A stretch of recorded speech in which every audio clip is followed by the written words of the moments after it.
CCTV footage দেখালাম যে টাকা উঠিয়ে নিল কিভাবে। এবার আমি বলছি,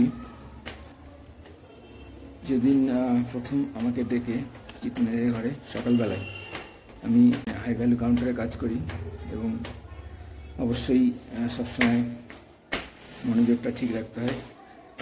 মানে কোটি কোটি টাকা জমা হয় শুধু ডিপোজিট।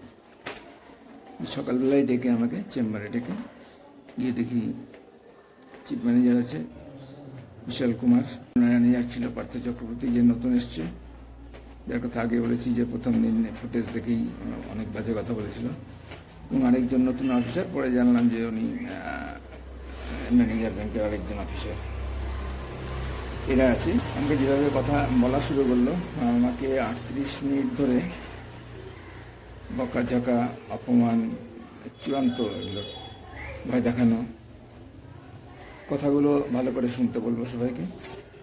এগুলো কথা একজন অফিসে একজন এরকম সিনিয়র স্টাফকে, সিনিয়র জুনিয়র ব্যাপার না, কোনো স্টাফকে এভাবে বলতে পারে? সে যেই হোক, সে অফিসের হেড অফ দ্য ডিপার্টমেন্ট হলেও কাউকে কিন্তু এভাবে কথা বলতে পারে না, সাব স্টাফ না বা অন্য কাউকে না। কীভাবে কথা বলছে সেটা আমি শোনাচ্ছি এবং তারপরে আমি উত্তর দিচ্ছি। সবগুলোর উত্তর দেবো না, আমি যত পারি কম কথা বলবো, মানে বেশি কথা বলার দরকার নেই। এবং এখানে যে ভিডিও ভয়েস রেকর্ডিংয়ের যে রেকর্ডটা দিয়েছি সেটাতে আছে আমার উত্তর সবই আছে, ওটা তো আনচেঞ্জ, খালি অ্যাম্পলিফাই করেছে।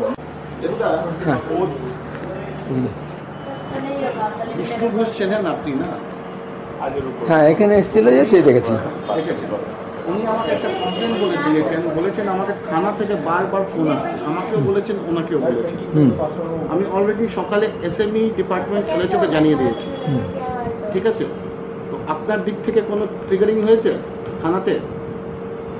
এটা হচ্ছে এখন মানে হাই ভ্যালু ক্যাশের জন্য বলছি, অন্য মানুষ হয়ে যাবে না তো, বিকালের দিকে ডিসকাস করলে হয়। ওনার এই প্রচণ্ড আক্রমণাত্মক ভঙ্গি এবং বডি ল্যাঙ্গুয়েজ শুনে আমি তো নার্ভাস হয়ে পড়ি, এবং চারদিকে সবাই ঘিরে আছে, অন্য চারজন। এটা শুনে আমার বোঝা হয়ে গেছে আমার বিরুদ্ধে কি চক্রান্তের পরিকল্পনা এরা করছে, এবং এই কাস্টমারটি কখন কি দিতে আসছেন লিখিতভাবে এনার সবকিছু আগে থেকেই জানা। ওনার এই প্রচণ্ড আক্রমণাত্মক ভঙ্গি এবং বডি ল্যাঙ্গুয়েজ শুনে আমি তো নার্ভাস হয়ে পড়ি, এবং চারদিকে সবাই ঘিরে আছে, অন্য চারজন। উনি আমাকে কালকে রাত্রিবেলা বলেছেন, স্যার ওয়াই দ্য ম্যাটার, আপনি কোনো কমপ্লেন দিয়েছেন থানাতে? আমি বললাম না। তাহলে হু ইজ দ্য পারসন? যদি বরুণ সাহা চৌধুরী করেছেন কোনো ট্রিগারিং, তার মানে Varun Saha Chowdhury is already being transferred. আমাকে যদি রিটার্ন ওরা কিছু দেয়, উনি আসছেন দিতে, আমাকে রিটার্ন কমপ্লেন দিতে আসছেন, তবে অ্যাকশন হবে, তবে অ্যাকশন হবে, তবে অ্যাকশন। রিটার্ন যদি কিছু দেন না তাহলে অশুদ্ধ হবে, রিটার্ন যদি কিছু দেন না তাহলে অশুদ্ধ হবে।